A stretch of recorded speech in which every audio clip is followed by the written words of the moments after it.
A very warm welcome to Africa. Good morning. It's a wholesome, happy Wednesday, and we are so excited to be broadcasting the news making headlines across Africa.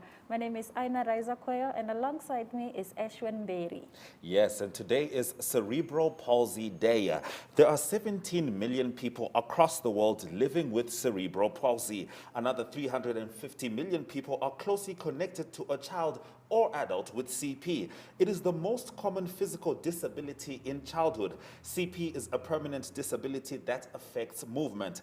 Its impact can range from a weakness in one hand to almost a complete lack of voluntary movement. Let's have a look at this video on Cerebral Palsy Day.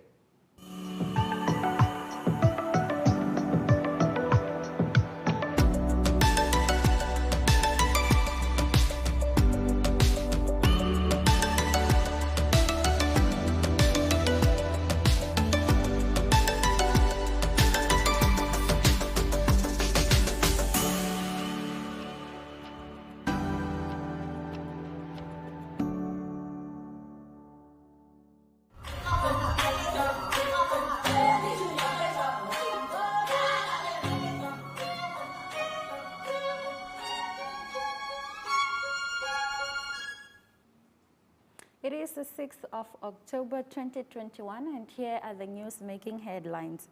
At UN meeting, Guterres urges quantum leap in support for vulnerable nations.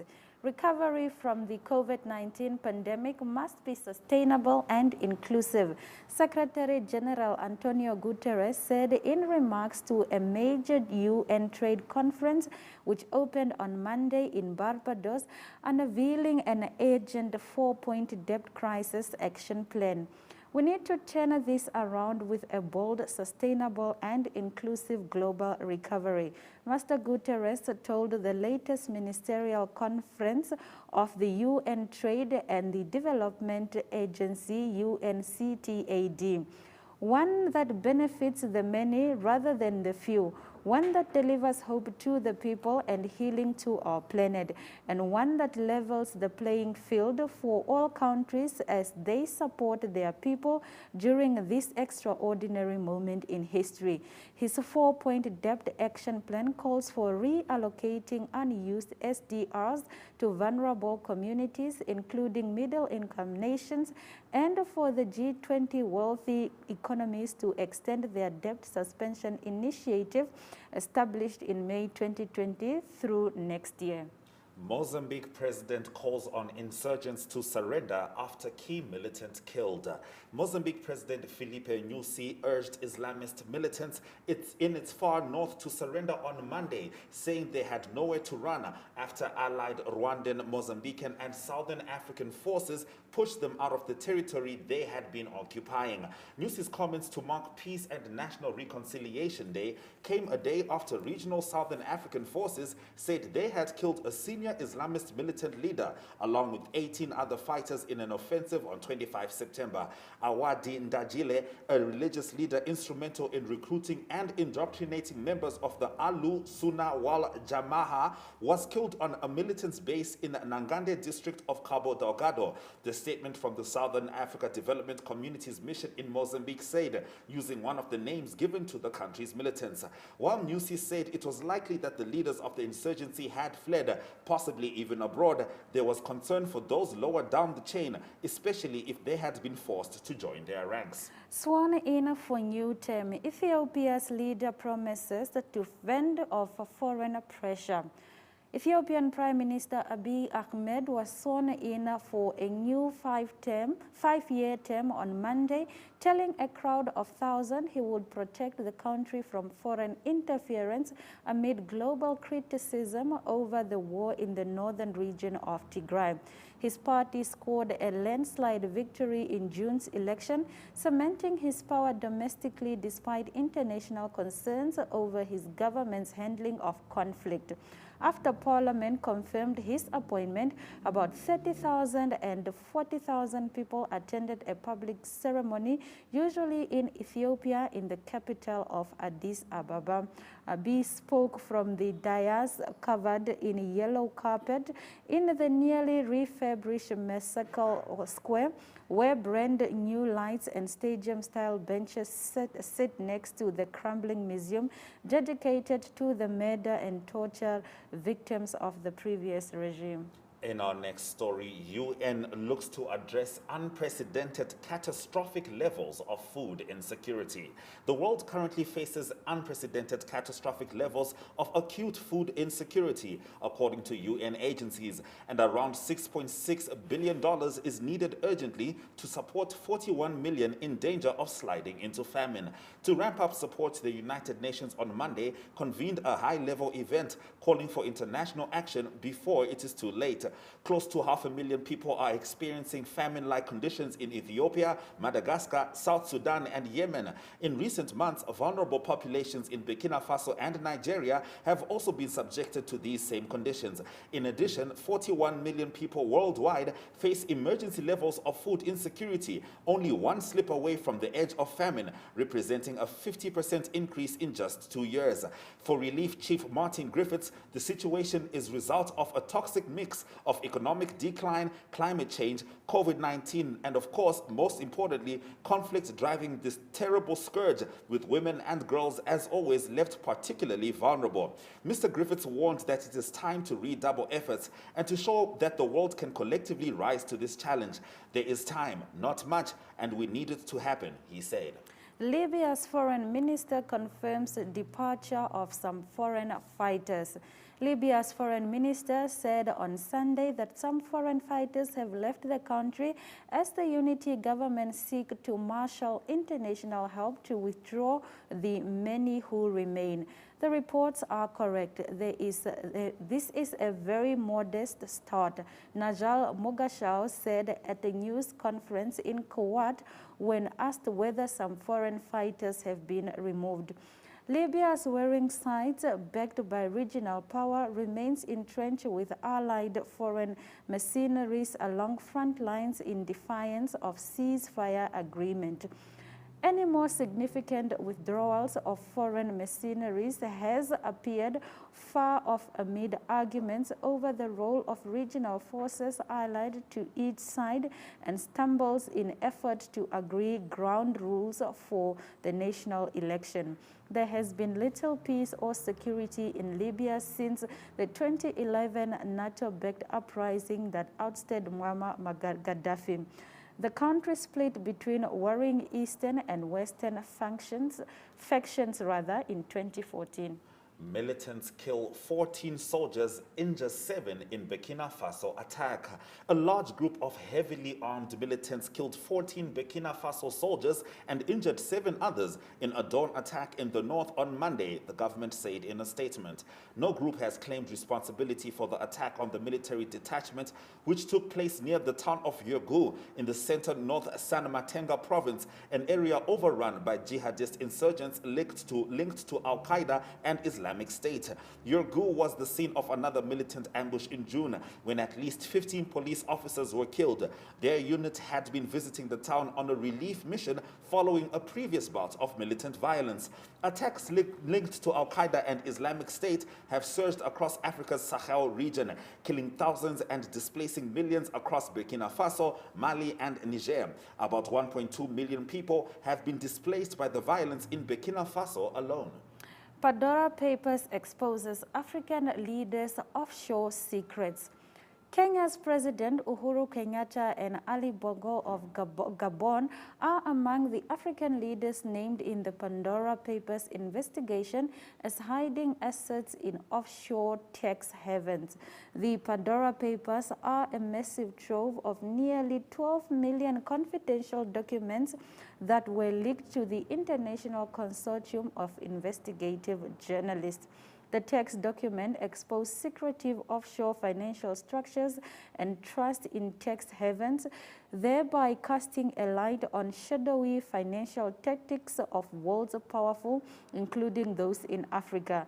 The ICIJ investigation found that nearly 50 politicians and public officials from 18 African countries had connection to offshore entities.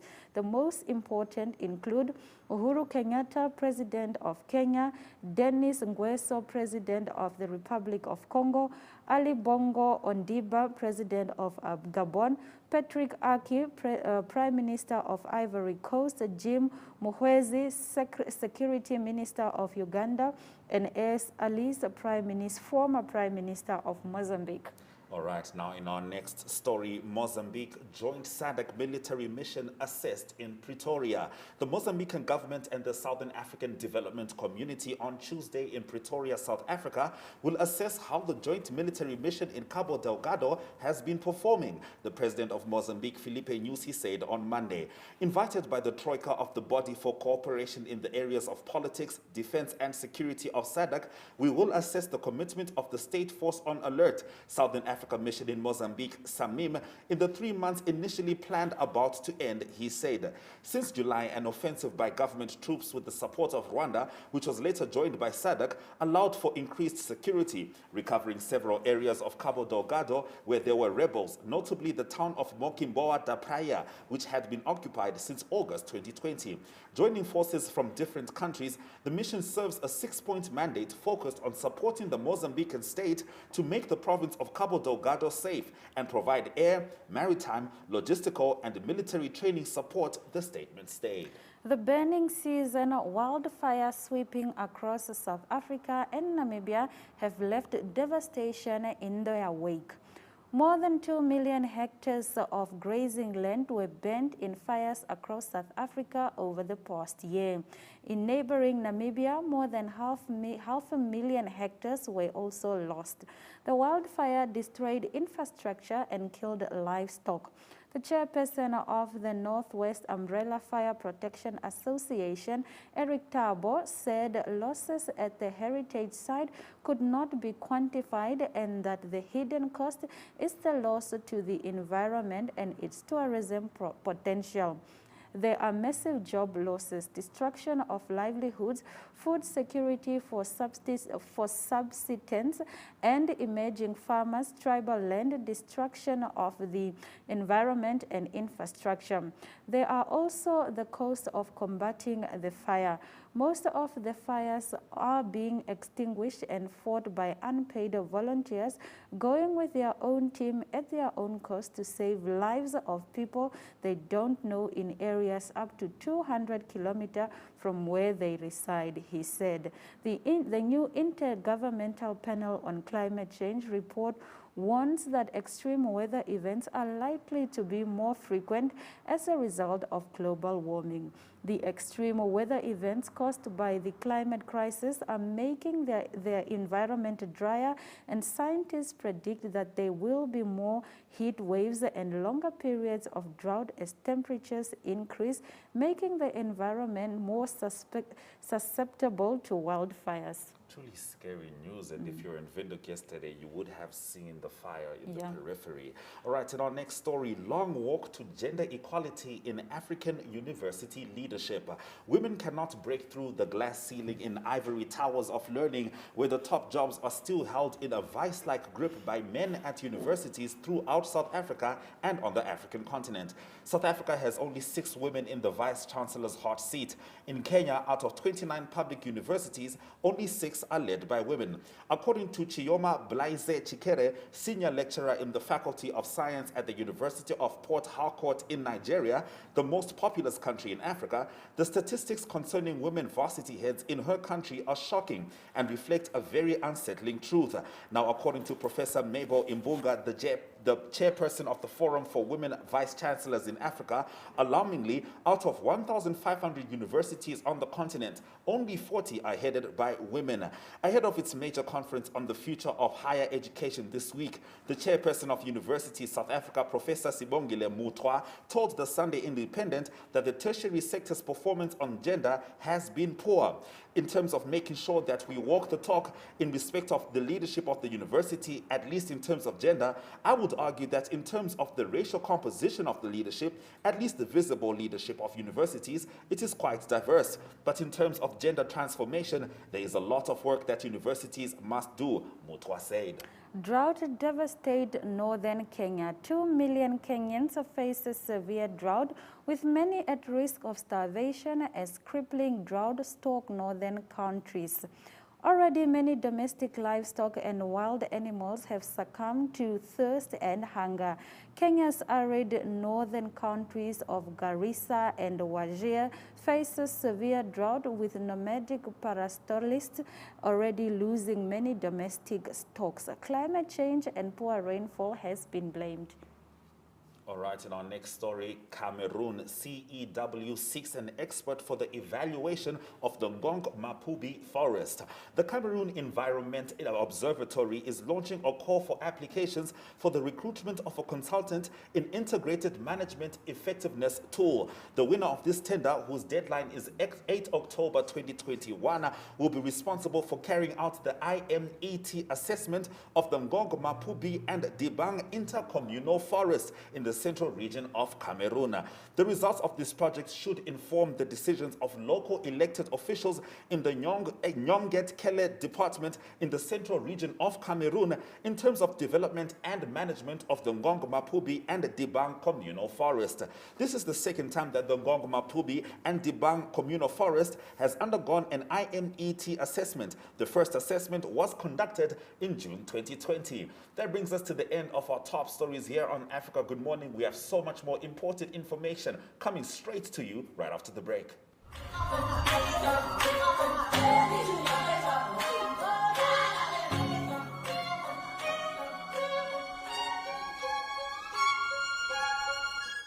Strike it gold and win 5,000 Namibian dollars in cash with Neo Paints. Simply buy Neo Paints products from the selected range and stand a chance to get one of 12 mystery buckets filled with gold paint. All 12 winners will each get 3 extra paint buckets equal to their purchase. One to replace the gold paint, the second to use on your project, and the third to give to a charity of their choice. One winner can score another 10,000 Namibian dollars by showing us your creative use of the golden paint. The best project wins the cash. Offer is valid from 27 September to 18 December at your favorite hardware store nationwide. Visit us at neopaints.com for more competition details and follow us on Facebook for weekly competition updates. Neo Paints, a coat of excellence.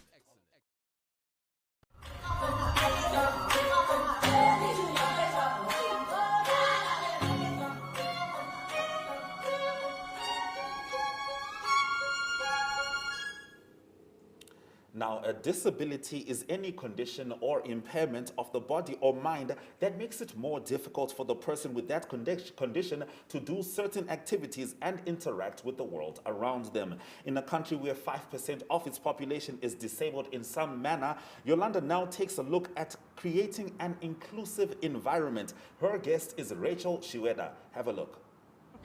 Welcome back, ladies and gentlemen. Today I am joined with Rachel, and she's from the GIZ, and today we are talking inclusivity. Yes. Rachel, does disability affect Namibians? Oh yes, it definitely does. I mean, just like every person all over the world, is affected by disability. So the way we know that disability affects Namibians specifically is because of the data, which is gathered, and in 2016 there was this disability report by the NSA with data from the National Population and Household Census, and in that report it stated that around 100,000 people do have certain types of disabilities in Namibia.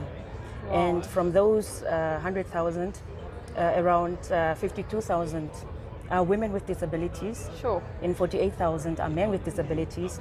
And from the entire population, around 5% of people do have a disability within the country. But then, of course, we also know that disability does have or does negatively impact the lives of persons with disabilities. Just to mention just a few statistics again from that report, it stated that over 5,000 children with disabilities between the ages of 0 and 4 years old do not even attend early childhood development programs.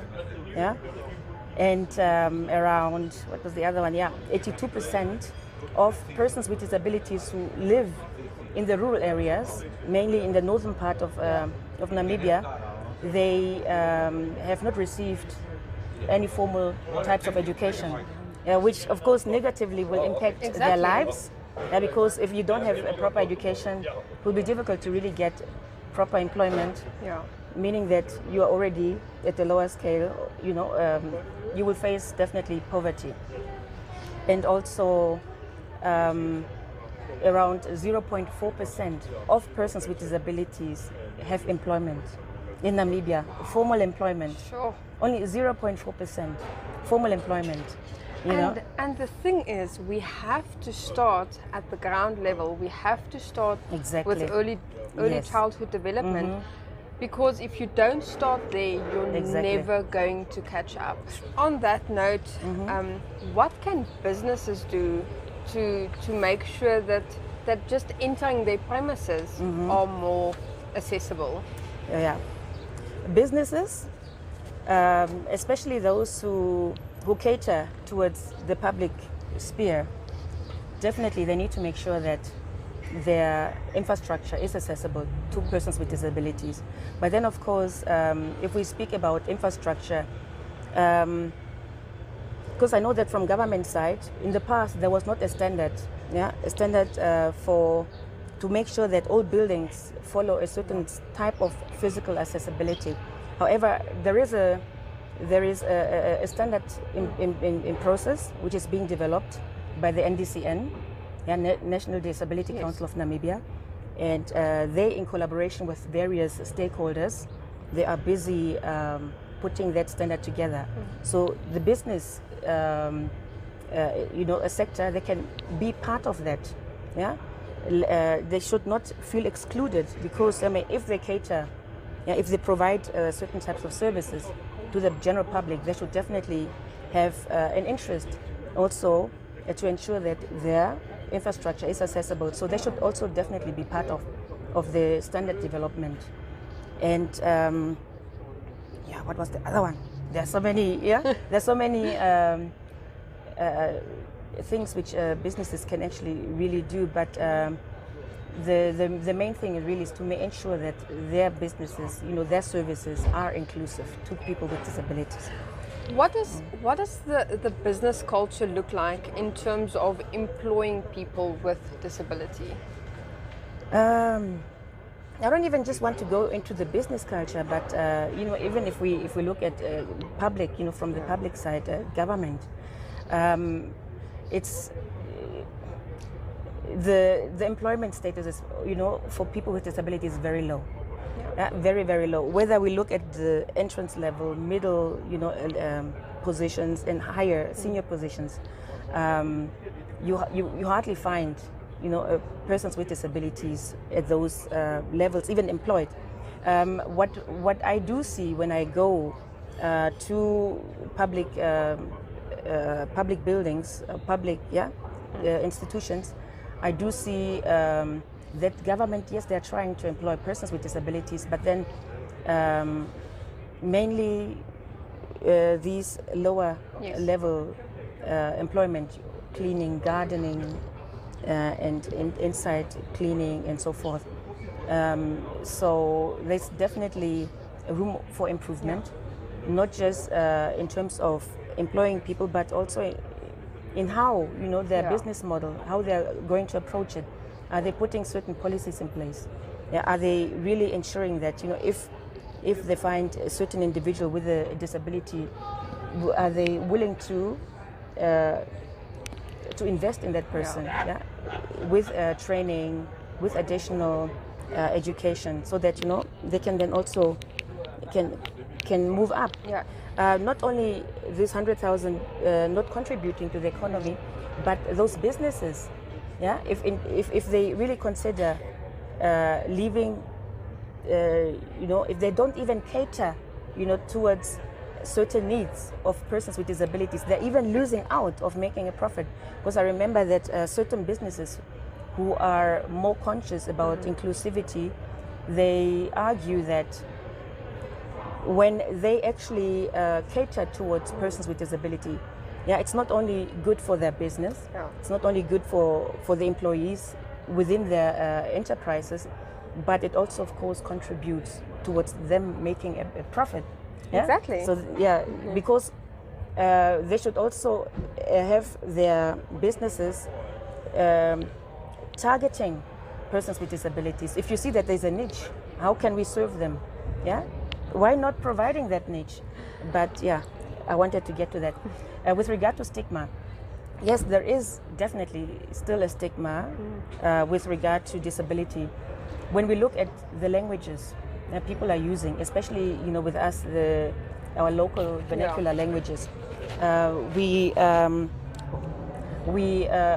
do not consider persons with disabilities as subjects. Yeah. So by the way we speak, we rather consider them as objects. Yeah. Yeah. So that is actually definitely contributes to more stigma, because you don't see the person, you just see the disability. So there's definitely a need to revisit or to revise our language, our terminologies, which we use when we are referring to persons with disabilities. Yeah, so there is that stigma. But then, of course, stigma also within families. When they have a child with a disability, they would rather hide them. Yeah, not want. They don't want these kids to be seen. Yeah, because of the stigma attached to it. Yeah, sometimes if they see that, okay, it's a person with a disability, of course, also depending on the severity of the disability, of course, they might think that those kids, or not even kids, but also adults, if they have a certain type of disability, they're useless. They're not contributing, financially towards anything. So that's where the stigma is attached. Also the perception of people, how they view disability, also contributes to the stigma.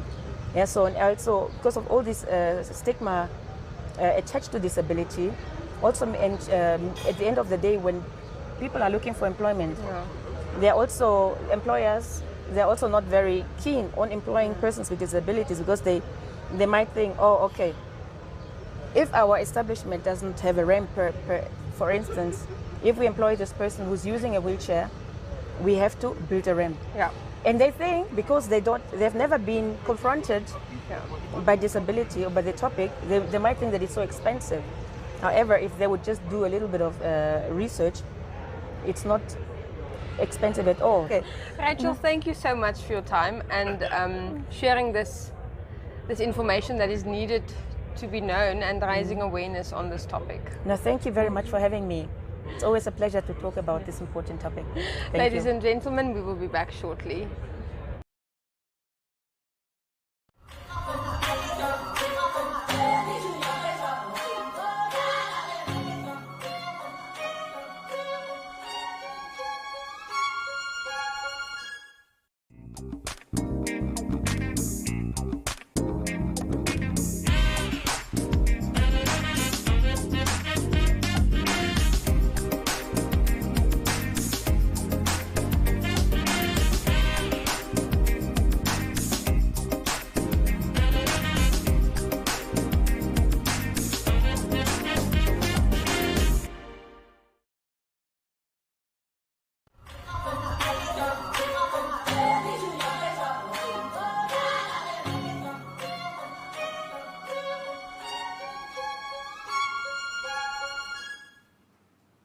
Welcome back to Africa Good Morning. Talks over an economic reform plan have been concluded between the new administration and the International Monetary Fund. Mike Sichula has this story and more. Good morning, Mike. Please take it away. Africa, good morning. Thank you very much.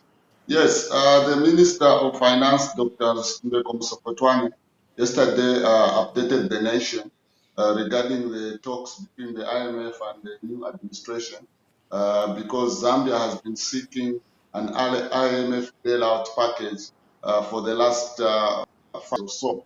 And under the administration of President Hakainde Hichilema, talks have heightened to enable Zambia acquire that bailout package.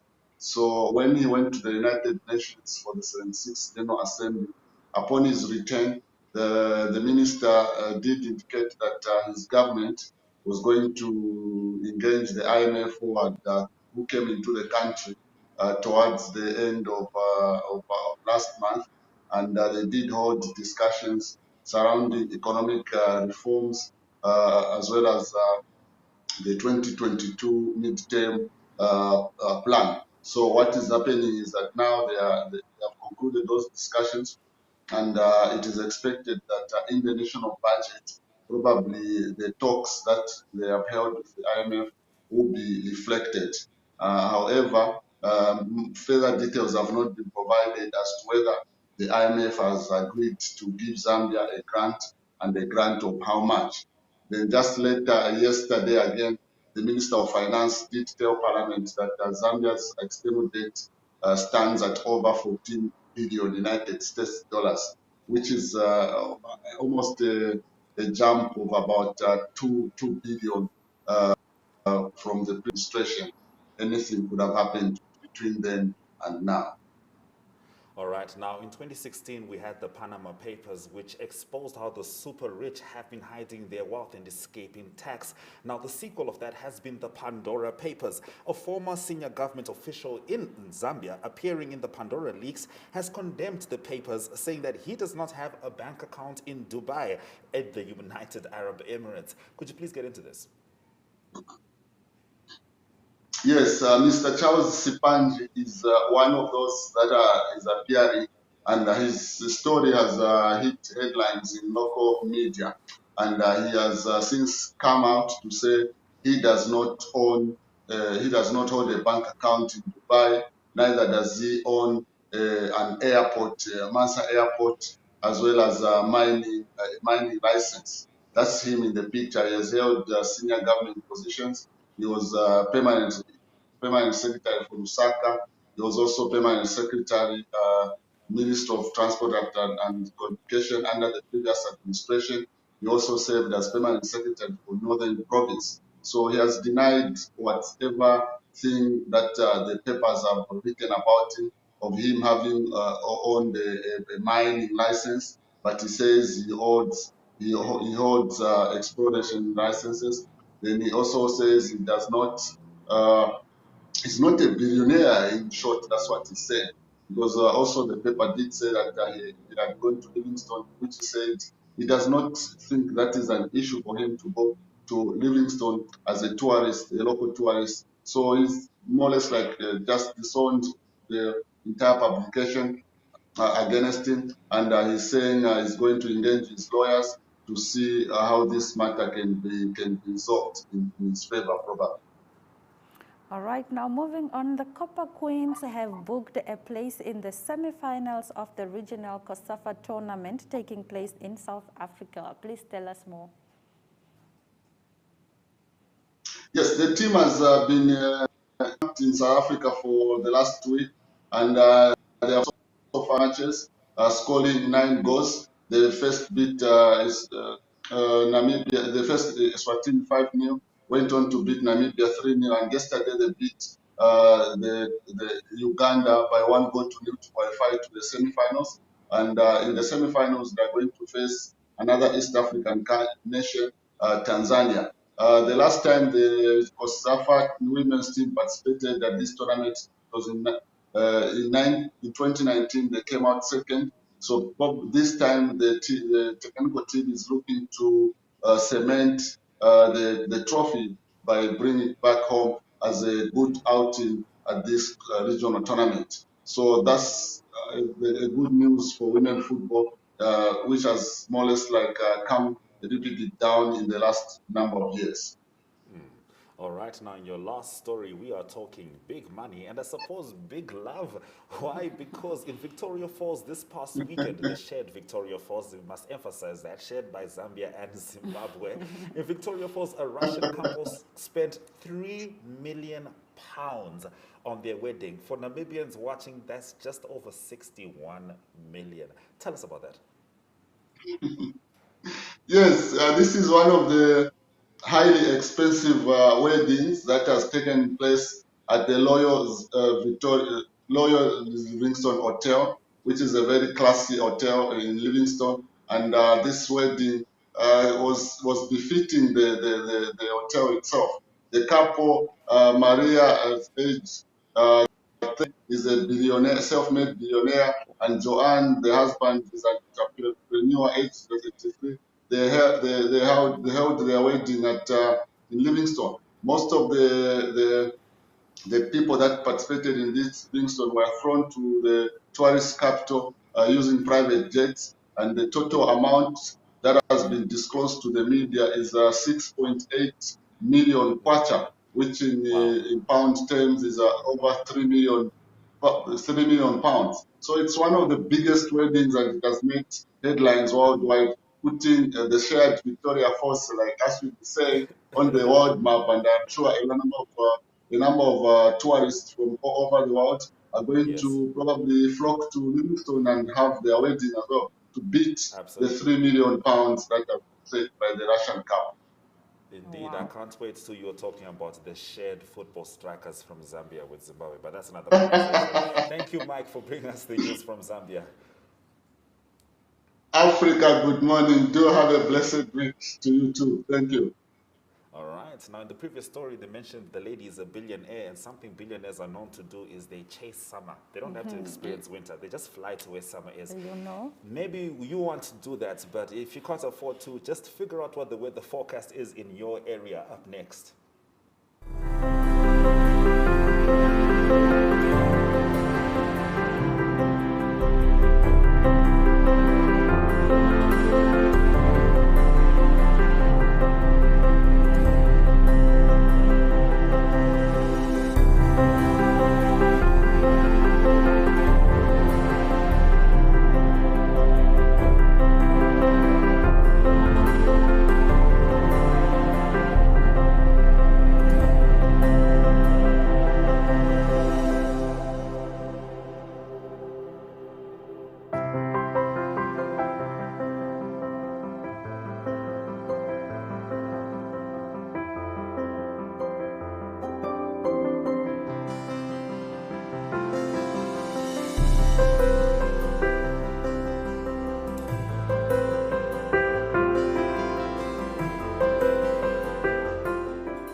Now, the National Union of Metal Workers of South Africa yesterday formally submitted its notice of a strike in the steel and engineering sectors of South Africa. To get into this story and more, please welcome Mr. Ari Hochad, who's based in South Africa. Yes, a very good morning, everyone. Yeah, we don't need strikes in South Africa. We've got enough challenges, but it happens, and it was declared yesterday. So it's an indefinite strike that was declared yesterday. And so it's obviously the unions have a few demands, and then the federation did make an counter offer, but it's not they're not reaching a consensus at the moment. So it's unfortunate. There's about 450,000 members of NUMSA. That is the Union of Metal Workers, and so they on strike from yesterday. So it will be disruptive today as well. In short, the demands are 8% increase that they want for all workers across the board. That is for the first year. But the Steel and Engineering Industry Federation they say that they can only offer a 4.4% increase. And then also the Steel and Engineering Industry said that they can then for the second year make the increase linked to inflation plus 0.5%. But the demands are increased and 2%. So that's there's a difference. They're not reaching that. The big difference at the moment is that the union wants an 8% across the board increase, and they only offered a 4.4%. So hopefully this can be resolved very quickly. It's a big industry, massive amount of people that work in that industry. So hopefully they can find each other today talking in the boardrooms. All right. Related to money matters, the insurance company Sanlam and Absa Bank have joined hands to create one of the largest asset management businesses in South Africa. Sanlam is a very well-known insurance company. It's got a good reputation in terms of how they handle investments. Absa, of course, is a fairly new bank. It was formed fairly recently with the old Volkskas and Trust Bank and all those banks coming together. But then now it's one big company, a big management company in terms of investments. It's called the Sanlam Investment Holdings, and they have 1 trillion South African rand under management. So it's a massive amount of money. It's incredible to think that there's so much money around, but we know that's just one of the role players. And Absa, their book is now under this umbrella, and they have a 17.5% stake in this. So it's a 10-year distribution agreement for a start, and that means that Sanlam and Absa will share sales channels as well. Lots of investment opportunities, of course. And Sanlam also recently made an alliance with MTN, the cell phone provider, to build the Africa-wide digital insurance business platform. So Sanlam is really reaching out and making strong partnerships. All right. Now, the ANC office in KwaZulu-Natal has confirmed that former President Jacob Zuma will not participate in any elections campaigns leading up to the 1st of November local government elections because of his parole conditions and poor health. Could you get into that? Yes, it's not good news for the ANC in the KwaZulu-Natal. I think there's massive support for the former President Zuma in that region, and obviously there's a court case that's been going on. We talked about that to length as well, but at the moment the former president is out on parole, but he's also been sick. He's been in treatments. He couldn't attend these hearings in court, so you would think that he won't be able to speak at any of those events, but underlying from what happened a few months ago with the people being not happy when he was arrested. So there's definitely a feeling that the ANC lost a little bit of ground. Their supporters are not happy in the KwaZulu-Natal. So former President Zuma is very crucial in campaigning for the upcoming 1st of November local government elections. So he also yesterday made a statement and said that people must vote for the ANC. So the big news is that he'll be at home, so he won't be seen in any of the rallies or campaigns. All right, a South African solar power group, Felana Energy, has unveiled plans for floating solar panels to create renewable energy. Yes, they're one of the leading innovators, I would say, in Southern Africa. They also have contracts in Afghanistan and also in India. They're well known for starting almost a solar farm in Daar, the town is called. It's in the Northern Cape. It's almost like in the Karoo. It is in the Karoo. And so there they had 600,000 panels on that farm. But the floating panels are a design that has many benefits. Obviously, it is in areas where you don't have space to put it on land. You can put it onto the water, onto dams.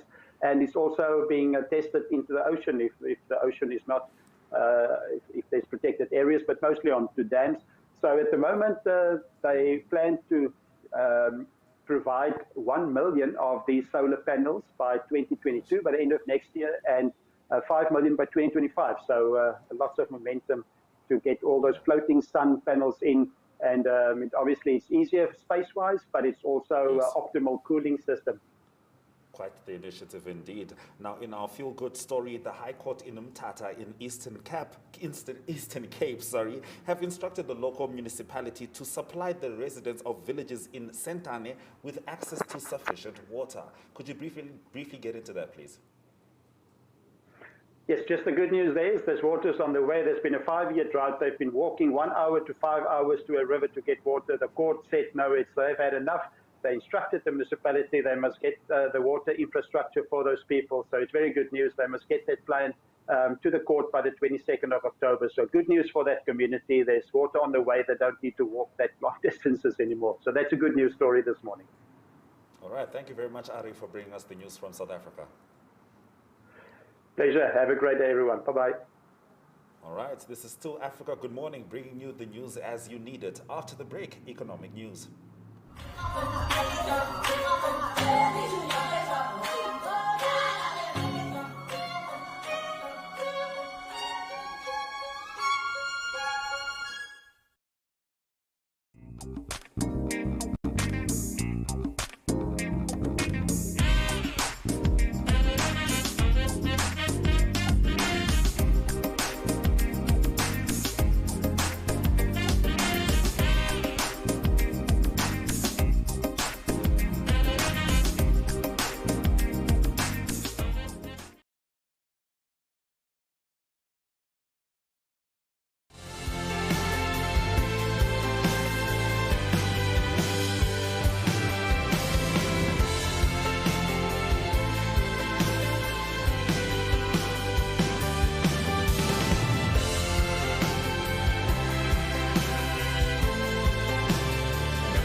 All right, we start off our economic news stories in Nigeria as they get $400 million in World Bank financing for COVID-19. Nigeria got approval on Friday for $400 million in World Bank financing to procure and deploy COVID-19 vaccinations, the bank said in a statement.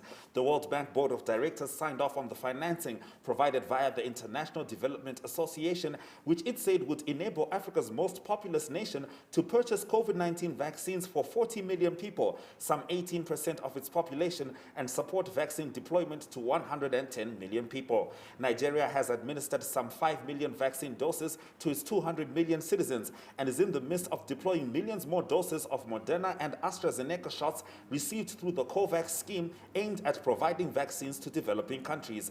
It also has 1.12 million doses of the Johnson & Johnson vaccine that it purchased through an African Union program and is also scheduled to receive 7.7 million doses of the Sinopharm vaccine via COVAX.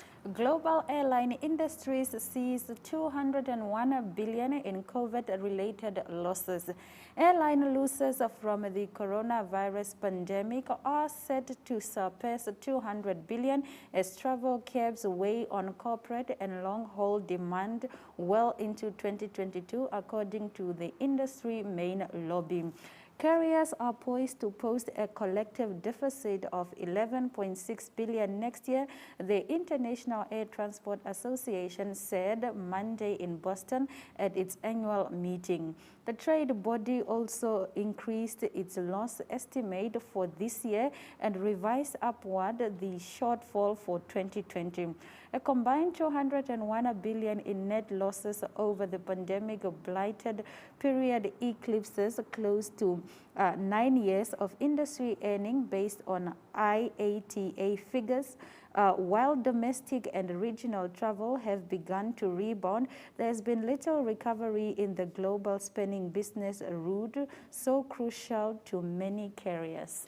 Berlin pledges 100 million euro for renewable energy through the AfDB. Germany has pledged to contribute 100 million euro to the African Development Bank's Sustainable Energy Fund for Africa. This funding will support private investments in renewable energy in Africa. According to the AfDB, the German funding will support technical assistance and investments in power generation, transmission and distribution to increase the penetration of renewable energy in African grids. This funding follows Germany's initial contribution to CEFA of 50 million euros in 2020. Berlin's funding is part of the G20 Compact for Africa. This initiative, launched under the German G20 presidency in 2017, aims to promote private investment in Africa, particularly in infrastructure. Those have been our economic news stories. Coming up next, economic indicators.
All right, it's time to get into today's sports stories. In our first story, Ethiopia's Lema secures maiden London Marathon victory. Ethiopia's Sisay Lema won the men's London Marathon in a time of 2 hours, 4 minutes and 1 second after breaking away from the leading pack late in the race on Sunday.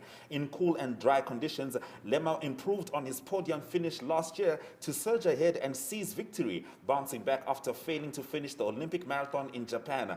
The 30-year-old crossed the line 27 seconds ahead of Kenya's Vincent Kipchumba, who took the runner-up spot for the second successive year, while his compatriot Mosinet Geramiu finished third. Mohamed Salah better than Lionel Messi and Cristiano Ronaldo, says Chris Sutton. Liverpool forward Mohamed Salah is the best player in the world at the moment, says former Blackburn Rovers striker Chris Sutton. Salah's stunner against Manchester City has been described as one of the best goals of the Premier League era by ex-England striker Alan Shearer. The 29-year-old has scored 9 goals in 9 games this season. At this moment in time, he's better than Lionel Messi and Cristiano Ronaldo, Sutton said. After scoring his 11th Premier League goal in September, Salah hit one of his best to give his side the lead again against Manchester City. All right, okay, Liverpool fans. In our next story, Athletics' spiritual home, Kenya bids to host 2025 World Championships. Athletics Kenya President Jackson Tuwei has confirmed that his nation has submitted a bid document to host the 2025 World Championships. Tuwei feels that Kenya's history of producing world-class athletes gives them a real chance of becoming the first African host of the global showpiece. We feel like Kenya is the spiritual home of athletics, he told BBC Sport Africa.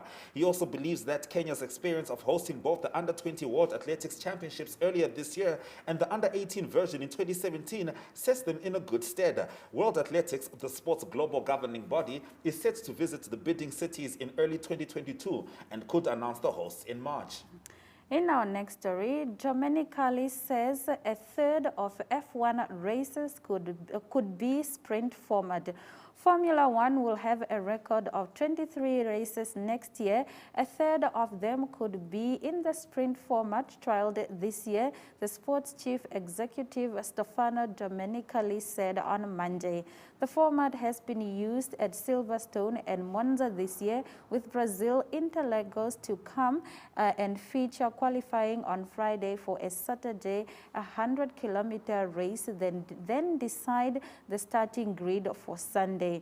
Points are awarded for the top 3 drivers in a 3-to-1 system. We said at the beginning of the year there would be rather 3 tests this year to make sure we have the right plans for the future. The vast majority of the comments we received were super positive, he said of the sprint format. Promoters are super happy because there is something new and important on Friday and Saturday and Sunday. Generally speaking, it has been an incredible success. All right, and I feel like this show has been an incredible success, and we'll be bringing you your headlines right after the break.